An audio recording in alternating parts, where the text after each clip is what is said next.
Good afternoon, everyone. Thank you for joining us for our webinar, Surviving the 2026 GRIs, a shipper's guide to navigating disruption. My name is Amanda Armendariz. I am the editor of PARCEL Media, and we at PARCEL would like to extend a huge thank you to TransImpact for sponsoring this webinar and making it completely complimentary for our audience. Before I jump into introduce our speakers, I just want to go over a few housekeeping reminders. One, this webinar is recorded, so you will be able to review it again even after the live presentation has ended. If you have a colleague who you feel would benefit from this information, they can still register post-webinar and watch the recording. We're also going to have a brief Q&A session at the end, so you can submit questions at any time through that Q&A icon at the bottom of your screen. All right, our speakers today are Jey Yokeley, Executive Vice President at TransImpact, and Louis DeJianne, Vice President of Operations at TransImpact. And I will hand it over to them. Thank you, Amanda, and thank you everybody who has dialed in and attending the webinar today. Certainly appreciate the opportunity to discuss the 2026 GRIs and the disruption that's taking place in the marketplace. So as Amanda stated, my name is Jey Yokeley, Executive Vice President at TransImpact, primarily responsible for our parcel spend management, service offerings, products, and delivering cost reduction and optimization to our wonderful clients and the shippers in the marketplace. Louis DeJianne, our Vice President of Operations, former 33 years at UPS in revenue management and pricing. Louis heads up our parcel operations team, which is responsible for all of the back-end support with the technology and the expertise of the analytics that support our parcel contract negotiation service and all of our parcel SaaS and analytics offerings as well. They are the masterminds behind what we do. So we're very excited for the conversation. And let's talk about what we're going to cover today. So we want to first lay the foundation for everybody, just to get a good landscape and understanding of what's happening in the parcel market today. What are the carrier trends that we're seeing? We've got some valuable statistics that we'll share that we feel are very educational and worth knowing. Once we've laid that foundation, when everybody has a good understanding of where we currently are, then we're going to talk about what's disrupting the parcel space. That's where we will get to the key details and highlight the 2026 GRI announcements by both FedEx and most recently UPS. Talk about what impacts that will have on all shippers, but particularly the shippers that we know will be most impacted. And then how can we stay ahead of this? What can shippers do within their own four walls today to start planning ahead, making changes, and where can they mitigate some of the burden that they will undoubtedly be receiving in the near future? Some of it is avoidable. Some of it can be diluted to an extent. Some of it is the nature of the business. We'll talk through what all those things are. So first and foremost, let's lay that foundation. Parcel market and carrier trends. Parcel volume growth is increasing. The volume is definitely outpacing the revenue in the national carrier space, particularly. Volume is in flux. So we'll talk about what that means. There has been some disruption from alternative carriers that are continuing to penetrate the market and capture some volume share. However, it is still largely dominated by the two national carriers today. Amazon's made a significant impact. Non-national carriers, as I mentioned, they're filling a niche, specializing in the key delivery time sets and time frames and zones that they can really bring a valuable solution and extend the shipper's overall carrier portfolio. Carrier networks are being optimized, which ties into the previous point. So now we have a lot of zone skipping that's taking place today. We have a lot of shipments that are being transitioned from one carrier to another for the last mile drop off. Customer expectations are continuing to rise, maybe not in the way that you think they are, but we will show you some interesting stats on what we are hearing and seeing from customers today and what their expectations are. And then we're going to talk about pricing and surcharges. Everybody loves to get the announcement of the continuous surcharge increases that take place throughout the year. The annual GRIs come every single year as well. And how is that impacting EBITDA at the end of the day, the bottom line? So we're going to get into a lot of details here, a lot of information to share. We'll have a lot of great Q&A at the end.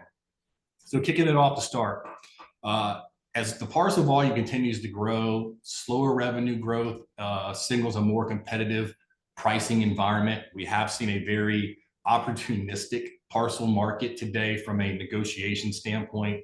That pricing leverage has certainly shifted back to the shippers, contrary to what the market looked like in the latter half of 2020 through latter half of 22.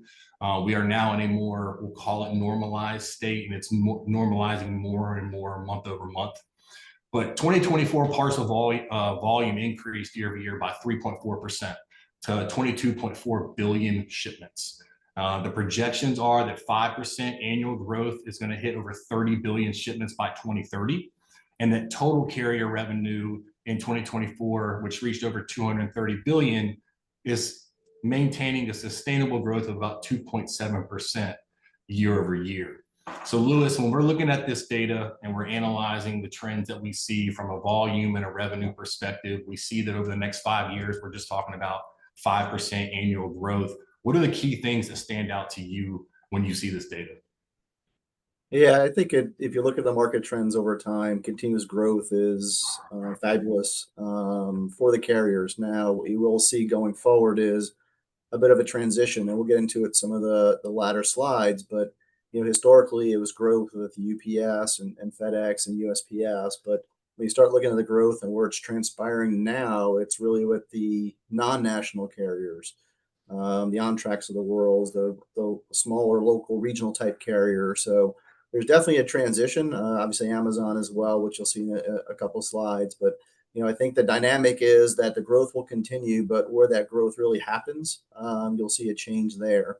And there'll be a different dynamic in terms of where the higher cost pieces are versus lower cost pieces versus growth. So although there's this continuous growth in volume, it's just going into different places now. Louis, we study, particularly your team, studies parcel pricing all day, every day, inclusive of the volume and the package and characteristics in the shipping DNA that supports that data. When we see the trends that show the growth from a revenue perspective year over year, looking at this chart, but we also know that it's not a linear growth pattern with the volume. What are the things, using your 33 years of UPS and now your time here with us at TransImpact, that the carriers are doing very strategically to continue to increase that revenue per piece to overcome any volume challenges or these regionals now penetrating the market? Yeah, I'd say that anyone that's been involved in the transportation world in 2025 is very different from what happened historically. Historically, it was one increase a year on your base package charges, as well as accessorials. In 2025, you saw multiple changes, which we'll get into later, but carriers are certainly looking for every opportunity to drive revenue as the volume flattens for UPS and FedEx. They're looking at accessorials and surcharges and making those adjustments during the year as opposed to once a year. So they'll continue to push pull levers to drive rev per piece higher, whether it be at the normal GRI time at the end of the year or during the course of the year. So we anticipate that happening, continue to happen in 2026, maybe a bit to a lesser degree, but certainly that is the levers are going to pull to drive rev per piece higher as volume is somewhat flat in those national carriers.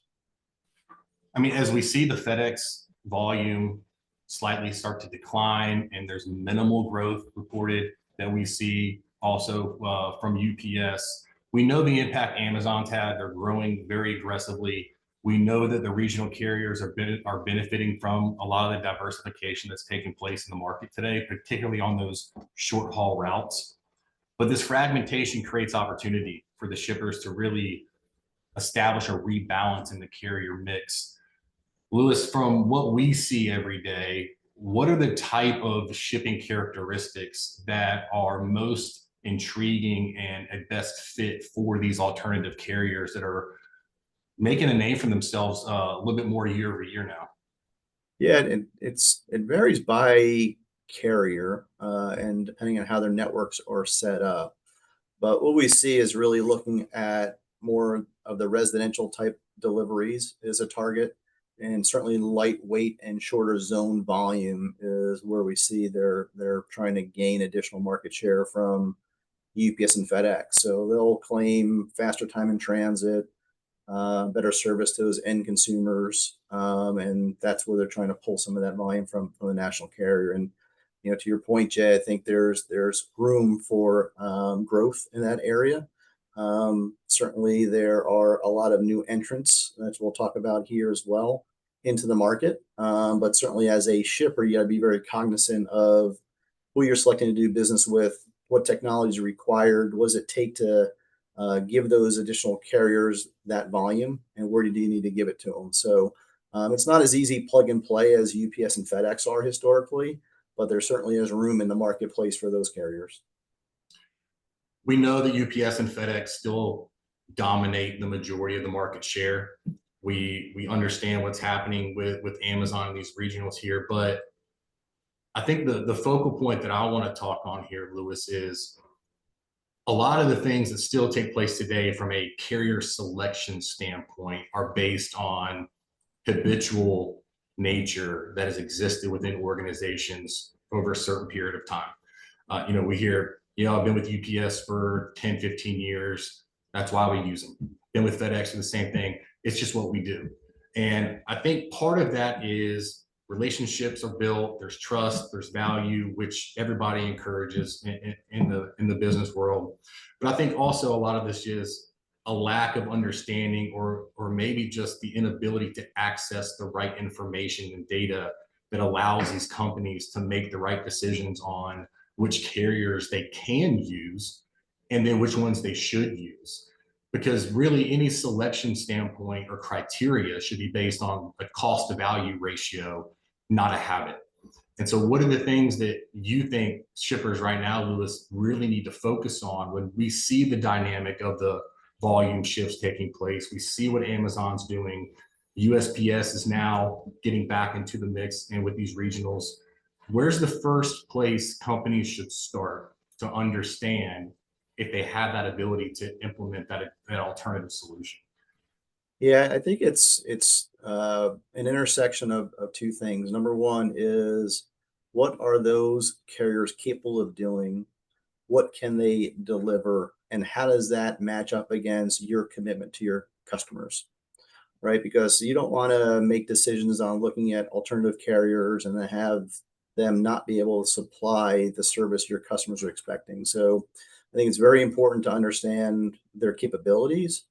And then does that match against what your customers' expectations are? Because if those aren't connected, then you're just creating problems down the line. Now, when you look at some of these alternate regional local carriers, there are some very specific requirements they typically do have in terms of volume, pickups per day, what is service territory they can cover. So we really encourage our clients to take a look at that intersection and understand that what the carrier can provide is aligned to your customer needs. And once that's done, typically from a rating perspective, they're going to be very competitive. But again, you got to make sure that service is there to help grow your business. With UPS and FedEx, we understand that they're racing to lower operating costs. We know that they're facing greater competition, as we've discussed. I think we just saw a report recently that the time frame, I believe, was last 12 months, 48,000 jobs UPS has eliminated, and those 48,000 are span across all different types of departments, but it leads into the same strategic initiative of lowering operating expense, but still while not sacrificing service and the delivery promises that they make to their clients. Their main drag, we know, is the labor contract, which resulted in a lot of the building closures. During that 2020 to 22 period, capacity constraints were the biggest issue. There was tons of volume, massive shift from commercial to residential shipments taking place. And the carriers were the beneficiaries of that. And that allowed them to invest, to really plan for growth. But that was a very uncertain time period, and nobody knew how long that type of economic environment was going to be sustainable. And we've already seen the pendulum start to swing back in the other direction, and it happened rather swiftly, probably more swiftly than the national carriers anticipated, which Now we're seeing a lot of assets that are being underutilized or not utilized at all, which is just sitting on the books, obviously. And that's what's leading to a lot of these decisions of laying off jobs, closing down buildings, parking planes, and then ultimately increasing the prices, because it's the shipper, it's the customer that ultimately has to continue to keep the lights on for the carriers. With FedEx, we know they're struggling to finish network integrations. I did just recently see an announcement where they have finalized a partnership with ServiceNow, who's a large conglomerate technology integration, system integrations provider on a large scale. We don't know the impact that will have or what those initial initiatives are, but sounds like it's a step in the right direction for them. But that's continuing to be a burden that they're handling. So, Louis, when we see what the market dynamics look like right now with USPS entering back into the picture, if you're a shipper and you see what we have on the screen right here, what are the biggest things that you walk away thinking to yourself, here's the key areas, maybe one or two that we need to go dig in on right now to ensure that we have a pulse on how this impacts our business? Yeah, I mean, I think, historically, last 10 years, we haven't seen a lot of shrinkage in terms of network capacity on the carrier side, especially obviously with UPS and FedEx through COVID, building out capacity, a lot of supply and demand issues. Now it's heading the other direction. FedEx with their Network 2.0, UPS, Network of the Future, both those carriers are reducing capacity and utilizing that as a reason for tightening up on incentives and discounts they're providing clients. So I guess what I would say is, as they're going through this transition, I think your negotiations with the carriers are a little bit more challenging. But certainly it is an area that is something to focus on in terms of cost and reduction for overall transportation spend. So even as they're reducing capacity in the market, continue to have those negotiations, those conversations about the changes and how it impacts your business is critically important. And as they go through these changes, as we talked about before, there is a much longer list of alternative carriers out there that are willing and able to step in and fill that void and provide you the service to achieve the goals you have with your clients. So it's a very dynamic environment right now with what UPS and FedEx are doing. But as the other carriers are entering the market, it gives you opportunities to pursue those alternatives and still fulfill your obligations on your budget side as well as your service to your clients. Yeah, I mean, you mentioned that negotiations right now can be more challenging. I use the word more strategic. And what I mean by that is that they've become what was already very complex, even more complex, because there's now more components of the decision-making process that can be and should be leveraged in that negotiation cycle. And that leads into what you just said about, the alternative options that are now available for shippers to look into that could be a very viable solution, not just from a customer satisfaction and delivery perspective. Just because you move to a regional, I think there's a misconception in a lot of cases that you're sacrificing something, and that's not the case in most scenarios. Actually, quite the contrary. It's you can maintain or actually enhance your delivery promises and customer satisfaction at a lower cost through proper implementation. But point being, now negotiations are becoming more complex, but it's actually a very opportunistic time period for shippers because they have the ability to leverage these additional options that previously they could not. The challenge, where going back to your point of making it challenging, is accessing the data and eliminating the data fragmentation within the four walls of the company to make those decisions and feel confident and measure the return on those strategic changes that you're making. But one thing that will probably always hold true and still holds true today is that when headwinds are presented in the market, the carriers are going to get creative in how to push back against those headwinds. So if volume becomes stagnant, even though we are seeing it slowly increasing, but revenue per piece, which is what the carriers care about most, and you know that better than anybody, Louis, when those margins start to slim, how do they continue to increase profits and increase revenue?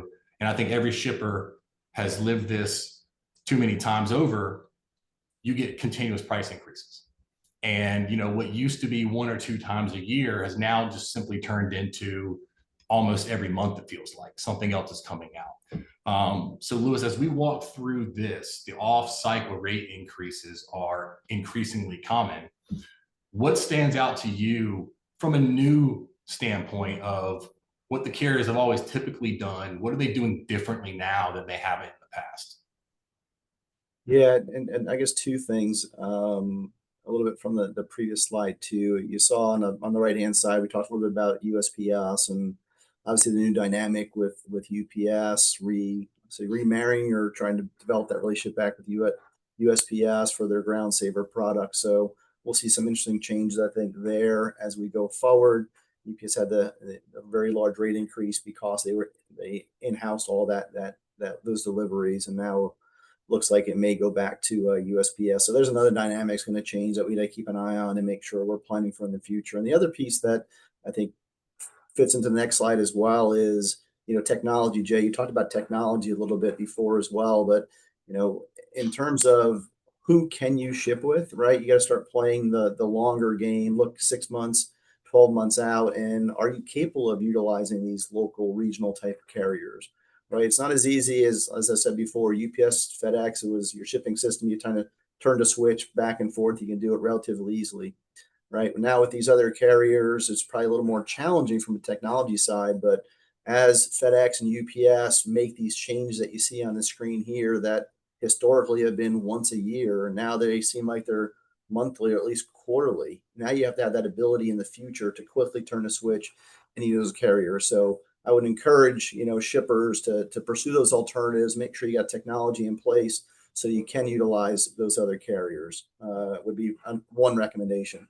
The other piece here, Jay, as you're talking about with these increases and, carriers are impacted or shippers are impacted very differently based on these increases. Additional handling and LPS, if you don't have those packages, not a huge impact to you, right? If you're not shipping to certain DAS zip codes or different zones, maybe not a huge impact to you. But when you start adding them up, it's a 1% impact for all these changes. So over the course of the year, it really does impact your overall budget. The one key thing that I think UPS and FedEx and carriers are focused on the last year have been fuel surcharges. UPS, I think, made a change 4 times this year, FedEx 2 times, changed the index so that they're driving up fuel surcharge revenue, even though fuel's going down. We've got a slide. We'll talk about that a little bit next. But, they're really looking for those areas that they can increase, make changes to how packages are determined if they have additional charges. And all these changes are, 1 or 2% impact. And so shippers sometimes aren't as concerned with it. But when you start adding it up over time, you certainly got to say this is very impactful. And what we're encouraging everyone to do is if you're budgeting for next year, we got to start budgeting for these potential changes too, right? So there's a couple strategies we'll talk about later. Number one is budgeting for it, but then how do you set yourself up for success next year based on contractual language or a contract you're going to sign this year with UPS or FedEx? Yeah, Louis, as I move to the next slide, I want you to highlight the change with dim rounding. That was a very strategic shift. Give a little color on that, if you will. Yeah, as you probably everyone knows, UPS, FedEx both decide to make a change on how they, measure package or how they round those measurements up to the next longest inch or the next highest inch, where before it was those normal rounding processes. So we've got one client we've worked with, and a huge concern for them was they've got a package that's 49 or 48 and a quarter inches or 48.4 inches. Well, historically, that would round to 48 inches, not be affected by additional handling. Now it gets rounded up to 49 inches. Now it's impacted by additional handling. So, that doesn't seem like a big change, but number one, it changes a package that goes from non-additional handling to additional handling with all those additional fees. But then when you look at if you go from 8 to 9 inches and 10 to 11 and 11 to 12 inches in terms of your 3 dimensions, that's going to make that package a heavier package too. So now you're paying more there. So, it seems like a small change, but it can be very impactful depending on your package sizes. Yeah, it's the domino effect. And it's an intentional play, not for any right or wrong reason. It's how do you increase revenue, back to the point of what can the carriers do to get strategic, that also makes it increasingly difficult for a shipper to even identify how that downstream effect is going to end up resulting in what the actual package cost is. Because that dim rounding, as the point you just made, can actually create a downstream of maybe even 2 to 3 additional surcharges that you're going to take on based on where that package is going, how far out, if it's a far residential package, not to mention if it's a large package that's going to have an additional surcharge. If the driver's driving far, he's now getting hit with an extra fuel surcharge. I mean, that package turns expensive very quickly, and it's hard to decipher why if you can't access that information or understand the mechanics of the carrier's pricing methodology. As we look into the surcharges and the drag that it's having on shippers' EBITDA, which is what all businesses focus on at the end of the day, is what is the bottom line outcome here? We know the annual base increases are stable. Stable meaning they're increasing 2-3x base rates annually. We call that stable because it's consistent. Doesn't mean it's a good thing. We know that annual surcharges are far outpacing the base rates. This is where the carriers are really recouping a lot of revenue. Off-cycle rate increases are the norm now. That is the standard in the industry of the slide that we just showed. And we know that margin is being eroded because of all of these things. So Louis, as we look at the domestic ground on fuel, you were kind of speaking to this. Give the audience a little color into what this graph is really explaining. Yeah, this is, it's interesting when you look at it graphically, and when the carriers make changes to the index, the fuel surcharge index, and how it impacts obviously overall cost of the transportation of that package, which everyone see, hey, if I was paying 18% fuel surcharge, now I'm paying 20. That's basically higher cost for you, right? But when you start looking at it graphically and you see how the price of fuel is actually declining, but the fuel surcharge is increasing, right? So this just tells the story that the carriers are trying to protect this revenue around fuel surcharges. So even as the cost of fuel goes down, they're maintaining those revenues that they have planned in their budgets.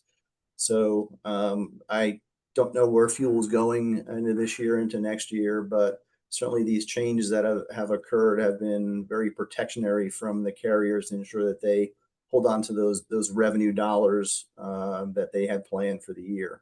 So we anticipate that, fuel makes major changes, that you'll probably see some additional changes in the index next year as well. So again, something that's, I'll say, difficult to plan for, but certainly has got to be in your thought process when you're creating budgets into 2026. Yeah, so we've laid the foundation. Hopefully everybody was able to take away a good understanding of the current landscape of the parcel market. What are the dynamics, what's happening, and what those impacts are. Now we're going to move into the disruption and inclusive of the GRI. But we're going to talk about 2 very important topics. First being tariffs, second being customer expectations. We've got some interesting stats we do want to share on these 2 pieces here, because these are causing disruption. And there's still a lot of unknowns around the tariffs. And a lot of companies are in the same situation as the other, where they're trying to understand the implications and the cost increases that they're incurring because of this, and what alternatives they may or may not have. So these supply chain challenges that we're facing today, everybody's kind of experiencing this for the first time as well. And the solutions are not clear at the moment, but what we do understand is what the impact is at this point. So when we look at what the tariffs are doing and how they're impacting shippers and consumers alike, again, it's all going to result on negatively impacting that bottom line.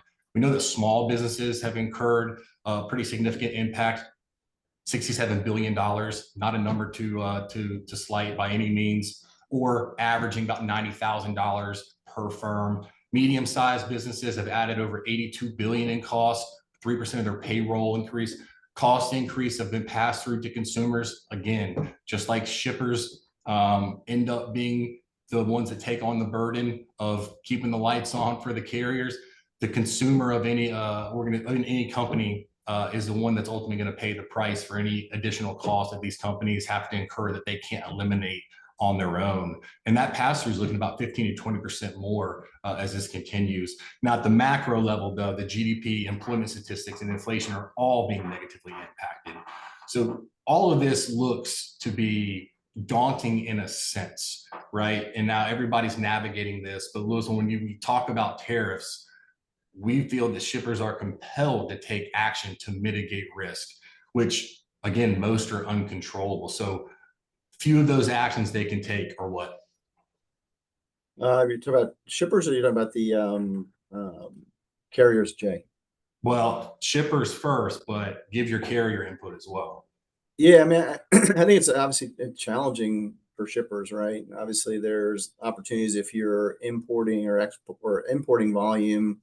Is there another source for those shipments, right? And looking at your supply chain, if tariffs are imposed on a country at a very high rate, or there's another country that you can import from that reduces those overall costs. So I think it's challenging right now in the environment within for tariffs, because as everyone's experiencing, they change pretty regularly. And so it's really trying to stabilize your supply chain in terms of having opportunities or options to import from different locations. I was speaking to one of our clients recently, and at the beginning of the year, they were struggling. Their sales were down. It was difficult for them to sell their products because of the tariffs that were levied for their products coming in from China, and their volume was down. And as soon as that changed, their volume starts picking up. So I think you're in a very dynamic environment.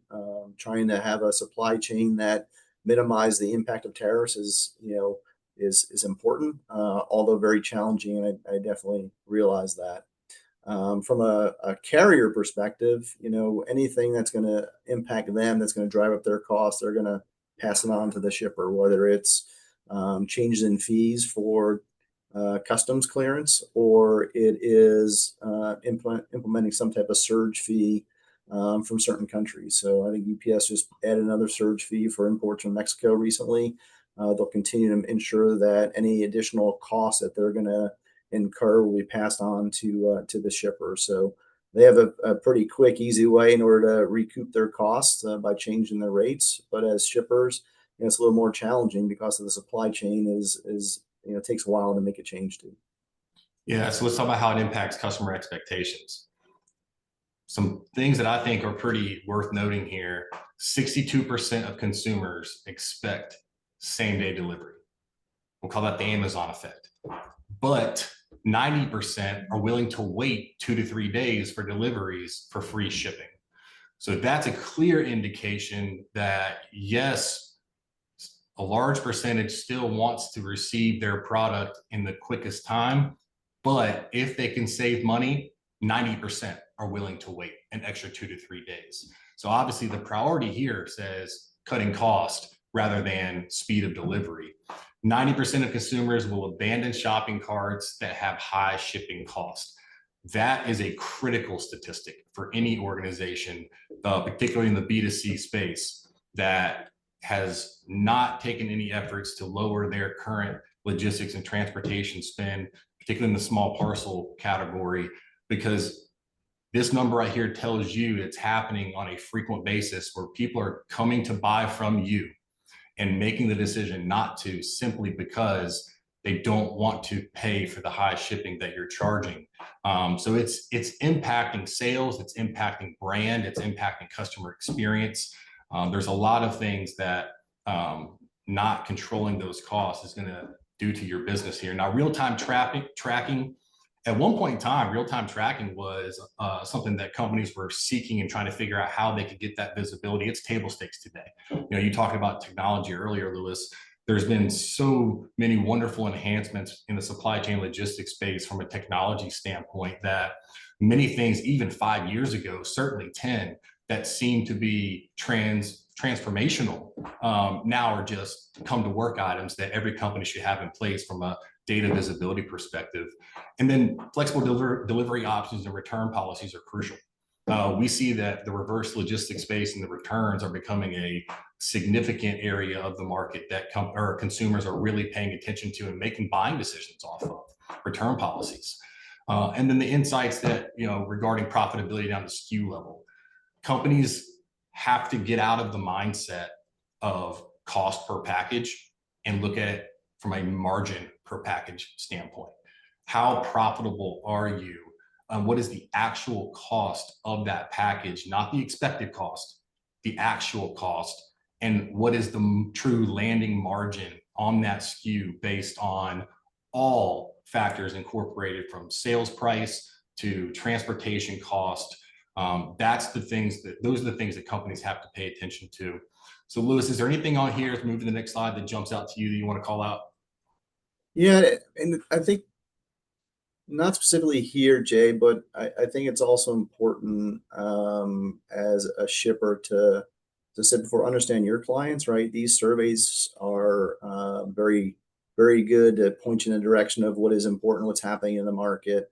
While I was at UPS for 2 years, we did the Pulse the Online Shopper, and it broke it down by industry as well. So I just, encourage you as shippers to really truly understand your customers, because that's what's going to be important. This gives us a good framework of saying, hey, this is what's important in the environment today. It could be a little bit different for your business. So I would certainly lean into that and ensure that you're understanding your client specifically and addressing whatever their needs may be. And then when you truly understand those needs, they may line up perfectly with this as well.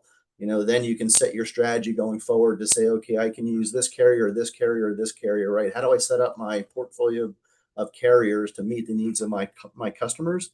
This may be the exact way you need to do it, but certainly ensure that you understand your specific client in terms of their needs. Yep. Biggest takeaway from this: cost still rules behavior. This data tells a very clear story on that.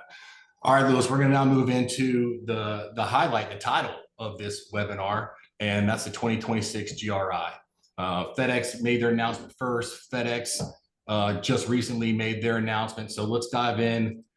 Number one, what are the key takeaways from FedEx? So I'll turn it over to you, Louis, and let you kick this part off. Yeah, thanks. It was, I think as we went through it as a team a few months back, we do a prediction of the GRI, which is grounded in a lot of data analytics to understand where the number should come in. We did our analysis, and based on data, it said that the carrier should be about 5.4% in their GRI. As everyone knows, they typically round to a 0.9, so 5.9. So we made that decision that 5.9 would be where they would land, and fortunately, we hit it again this year. So great on the data side, and then putting in some additional intelligence to come up with 5.9. So we thought this was a logical increase for the carriers coming off last year. And as we go through this, we've got some slides behind it to dig into more specifically, but I call it, somewhat of a vanilla increase for this year from the carriers. Not a lot of major changes in terms of their strategies. You'll see on the FedEx side, there's the way they applied the rate increase is a little bit different in terms of weights than what UPS did, but overall kind of comes back to the same overall percentage growth. Here you'll see that the Priority Overnight took the largest increase year over year, and then made smaller adjustments on the Standard Overnight, 2-day, and Express Saver. So again, rate increases in line of where they've been kind of in the past, a little bit lower, except for Priority Overnight's a little bit higher than they had last year. Now moving to the ground. I mean, low weight, low zone rates, slightly lower average increase compared to the heavier, longer zone rates. I don't think we're surprised by that at all. The overall average surcharge increase is 6.8. One thing worth noting, the adult signature seeing a notable increase of 15.6. So Louis, when we're looking at these takeaways here, what's the most impactful thing that you think shippers need to really be paying attention to? Yeah, I think it's the same message as we get into the UPS side as well, Jay, is you need to understand your characteristics, right? It all starts with data. These increases are average across all the shipments for FedEx or UPS. Clearly, if you have a tendency to ship more 11 to 20 pound packages on ground, you're going to get a bigger increase than you would have with UPS. So it really boils down to taking a look at your PLD, look at your information, look at what the carrier has changed, and then forecast out what the increased cost is into next year. So the carriers are a little bit different in terms of how they apply the increase, but overall very similar in terms of the high level number. When we're looking at the residential and the DAS at 6.9%, Louis, you see the trend line here. of the increase that's now starting to shift heading back into next year, contrary to what the chart showed previously. What does this tell you that the carrier's strategy behind this is? Yeah, I think the carriers continue to look at their cost to serve and see that, you know, that residential package and those areas that are further away from their buildings are more difficult or more costly to deliver, then continue to focus their revenue efforts there in terms of trying to cover their costs. And you know, fortunately for them, you know, both the national carriers follow the same trend. Even some of the regional carriers do the same thing. So I think the application of additional revenue aligns to the cost to serve, and we'll continue to see that go into the future. So residential surcharges, delivery area surcharges, there's going to be a fuel surcharge tacked in there if you're traveling on a certain distance. And man, heaven forbid, if that package getting delivered, it's also going to incur an additional handling or oversize, which is going to increase about 7%. So keep in mind, this is on top of all of those off-cycle increases that we showed earlier that shippers have already incurred throughout 2025. Recently, FedEx implemented a change to round every fraction on their dimensional analysis. We talked about this earlier. There's also a bullet on the first slide of this section here talking about FedEx's GRI announcements that show the new cubic measurements that they are now requiring shippers to adhere to. So that's another significant change as well. But obviously, Louis, when we're talking about additional handling and oversized surcharges, and you couple that in with wherever that package is going, like the previous slide, and there could be additional surcharges included on there. What is this graph telling the audience and shippers that the carriers are focusing on in their revenue strategy?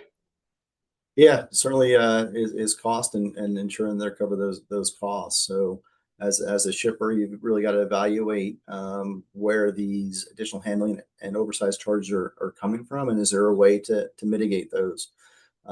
If you look at the rate cards, you'll see that the longer zone packages are a higher fee. So is it possible to move inventory to get closer to your client to reduce those charges?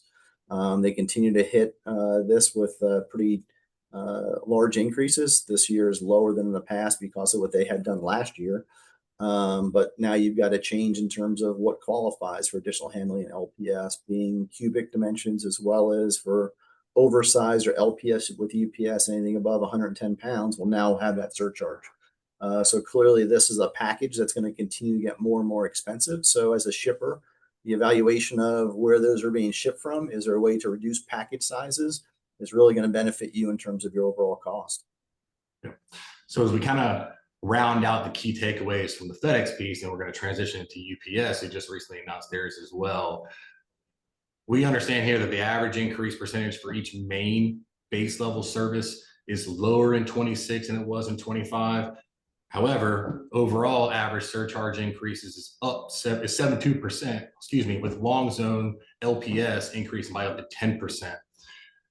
Point being here is, Louis, you were just basically describing that the carriers are going to make up profits and revenue per piece on the back end. And when I say back end, I'm talking about all of these key surcharge increases that clients are going to incur. And those are the ones that are so meticulous and difficult to quantify when companies are trying to budget and predict and forecast cost from a transportation standpoint, because of the way that the carriers implement these charges, and that there can be so many different surcharges on a single package. We all have probably heard that 40% of carrier profits, now increasing even higher, come from that accessorial and surcharge category. It's very strategic, and it's going to continue, as the data tells us in the most recent announcements here. So Louis, before we round out with FedEx and move into UPS, any final call outs? Yeah, I mean, I think, and we talked about it before, Jay, is, you know, the data is important, right? Being able to analyze your specific package characteristics, how they compare to the increase with UPS or FedEx, is going to provide you your strategy going into next year. And by understanding where those increases are coming from, gives you a roadmap to try and address those and see if there are ways to offset it.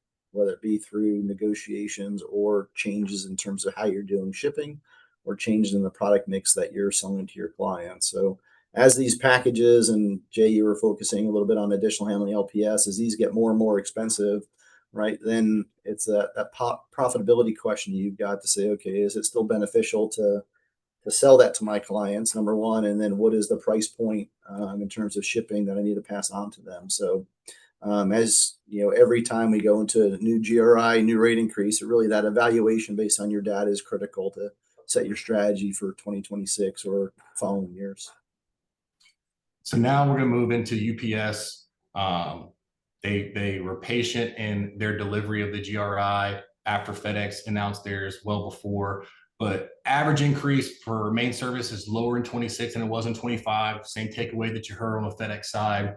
You see the percentage increases on the service levels up above. Next day, 5.5 versus 6.1, 5.4 versus 5.8 on Sabre, 5.5 versus 6.6 on 2-day, 5.4 versus 5.6 on 3-day, and then ground 5.7 versus 5.9. Again, that's the year-over-year comparables here. So we're looking at the chart, Louis, and we're seeing what 2025 rates were, what 2026's rates are going to be. If you're a shipper and you're looking at this, are you feeling positive when they announce this because you see that decrease? And is that the intent to give that perspective? But in the reality, and we'll get into the back end surcharges and accessorials for UPS as well, is that a deliberate play here by the carriers to show maybe some favoritism on the base rates, but understanding that they're certainly going to still increase revenue and profits because of the additional surcharges that'll be tacked on there?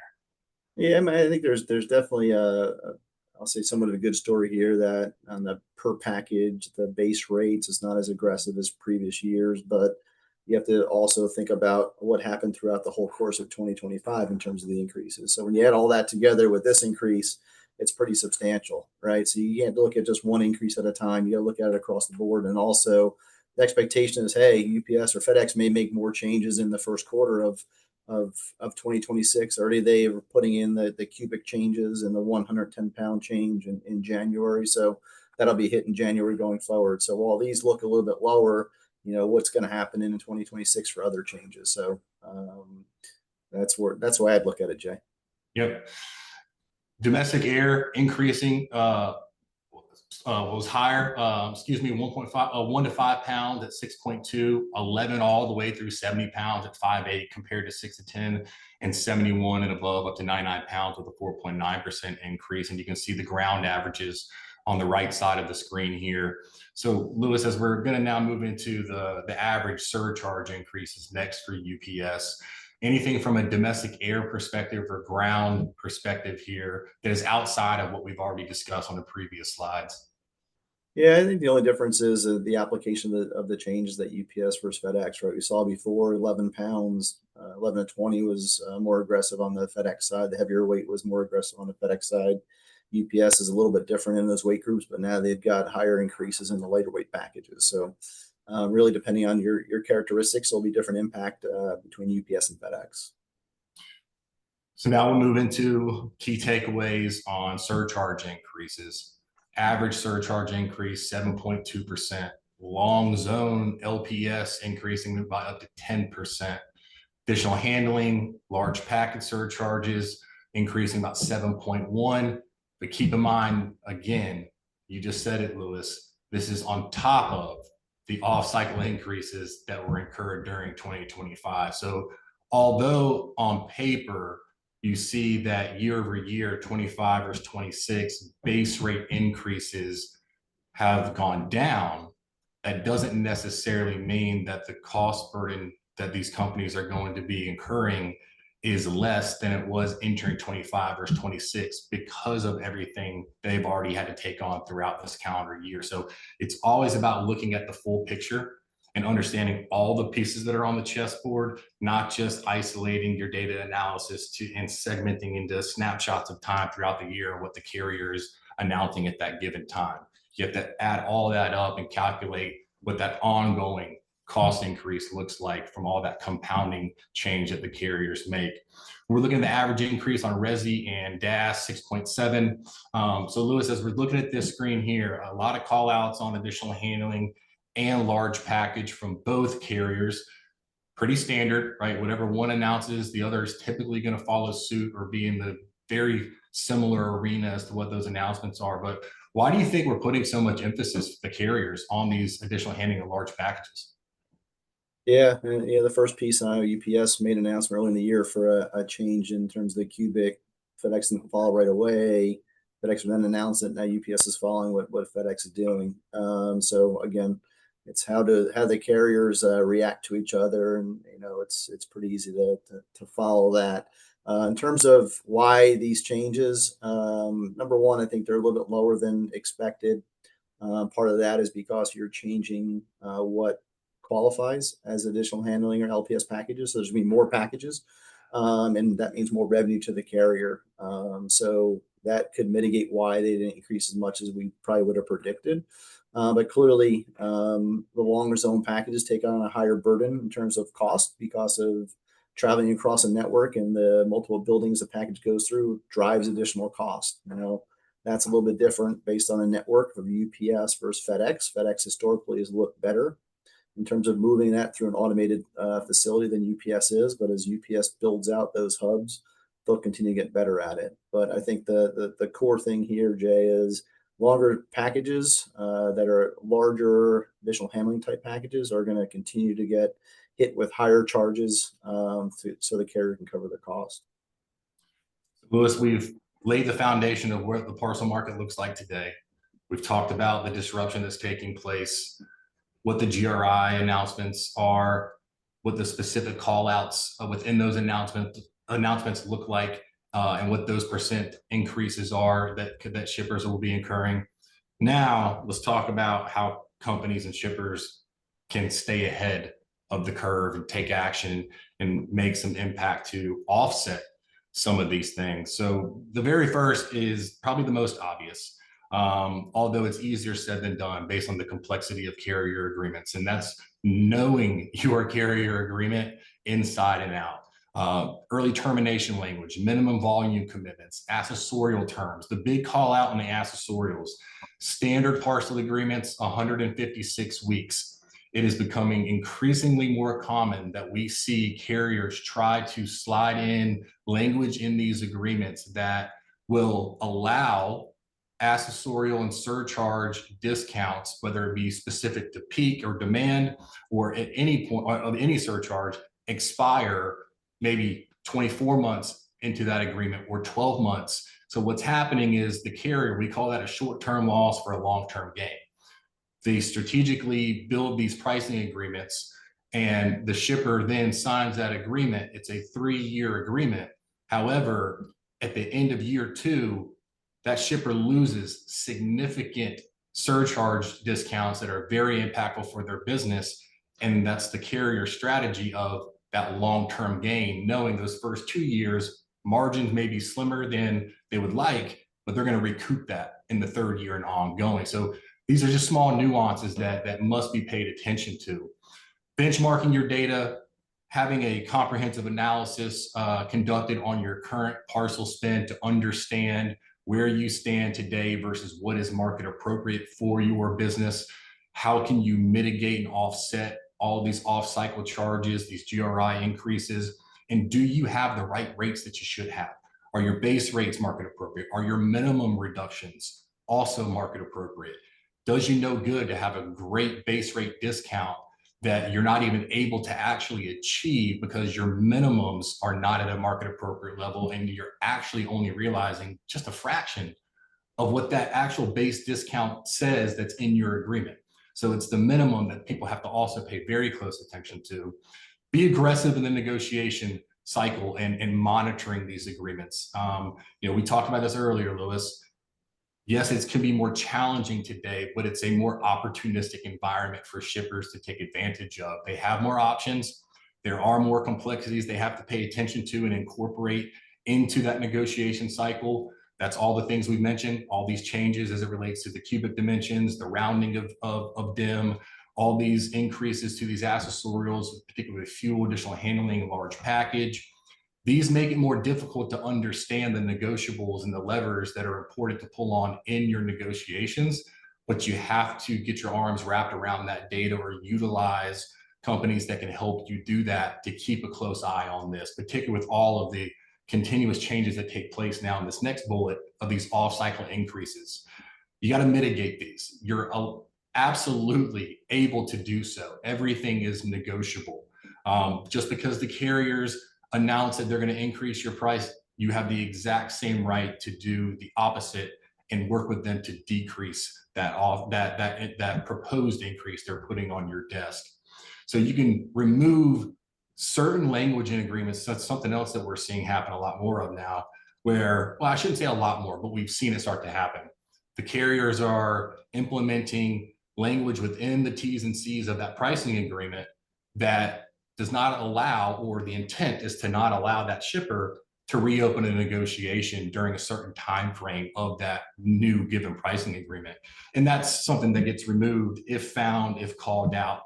We've been very successful at that. But again, it's just another way that the carriers are trying to kind of box in the shipper and hold them to a agreement that is optimal for them, that they know is disadvantageous for the shipper in the long run. But all of these things are negotiable. Carrier data, you have to have visibility into the spend. You have to understand the dynamics of your package characteristics and the shipping DNA. That's the only way that you can make this a controllable. If it's unmanaged, it's margin erosion, and it's at an extent that most companies are not even aware of today because they don't understand the expected versus actual cost and how that's impacting the SKU level. Packaging optimization, those new rounding rules, they're going to have a significant impact. Optimizing your packaging, nothing worse than buying a pack of pens and it getting delivered to your doorstep in a shoebox. Right? Optimize that packaging. Make sure you guys are eliminating even the ability for these new rounding rules to have an impact on your business. And then we got to monitor that budgeted cost versus the actual, as I mentioned before. That's so important. So Louis says we're going to transition out of this section and move into our Q&A. Any final comments and feedback from you for the audience on what they can do to stay ahead? Yeah, Jay, I think you cover a lot of it here on this slide. And as I said before, it's really just making sure you've got a really good understanding of your agreement and what the flexibilities you have in the current agreement. And when you identify where the challenges are today as you negotiate the next agreement, make sure you're addressing those at that time. And I'll just focus on one point there in the middle with these off-cycle rate increases and the language that is currently in agreements regarding inability to renegotiate.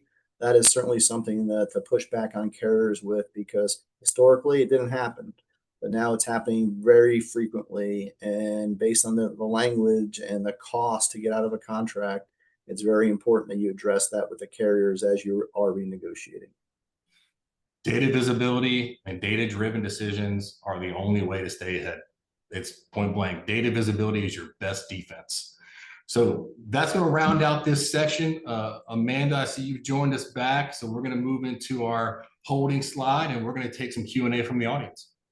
Great, sounds good. The first one is, it appears that the carrier's cost of fuel is about the same as it was 2 to 3 years ago, but the actual fuel surcharge is about double. What justification do carriers have, and what can I do about it? Louis, go ahead. That's a good, a very good question. When I was at UPS, I set rates for a couple of years and was responsible for some of those changes in the fuel index. And I could say that, from a carrier perspective, it is really about driving revenue. How do I drive revenue with the volume I currently have? And that's one lever that can be pulled. So I'd say that from a justification standpoint, you're not going to get a good answer from a carriers to those changes. And you're spot on. We look at our clients all the time and say, okay, you're 25% incentive.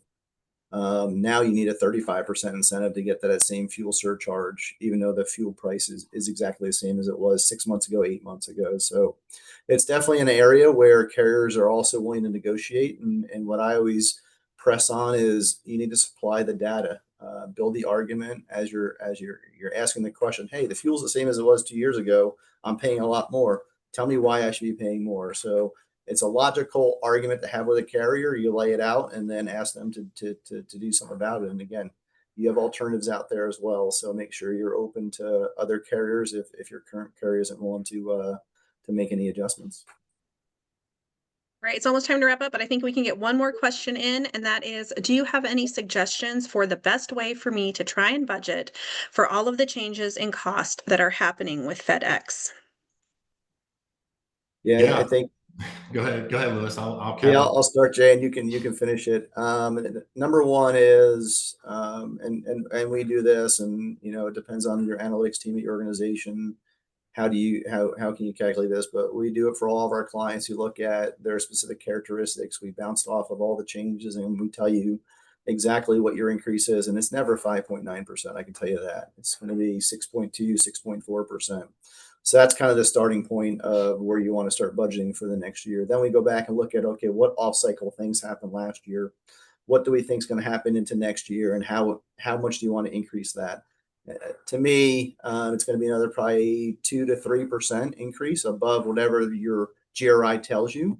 And that's what I would start looking at it today. A couple of years ago, you didn't have to do that. But what happened in 2025 and expectation of 26, we need to build that into your budget to make sure that you are covered. The one thing I would even add to that, well said, Louis, from a tactical perspective, break it down into different phases and make it very simple and accomplish one task at once. The first, get your baseline set. Understand what your current pricing agreement looks like versus what it should look like, and know exactly what that opportunity is from a cost savings perspective. From that point, phase two, have a comprehensive analysis run on all the off-cycle increases. So every single one that you've incurred over the calendar year, understand what that increase looks like against that baseline, and do the same thing on the GRI.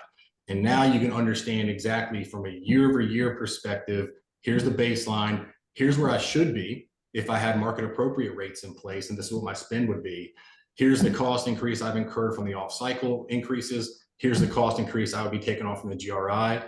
And then once you've established those three phases, now you can become very strategic and tactical of which areas to mitigate first, or holistically mitigate all of them at one time through that strategic negotiation. Wonderful. Thank you both so much for a fantastic presentation. Thank you to all of our attendees who showed up today. We really appreciate you. We really appreciate TransImpact sponsoring this webinar for you all. And there were quite a few questions that we did not have time to get to, so we will answer those in the post-webinar email blast that we're sending out, so just be on the lookout for that. So thanks again, everyone, and I hope you have a wonderful rest of your day. Thank you. Thank you.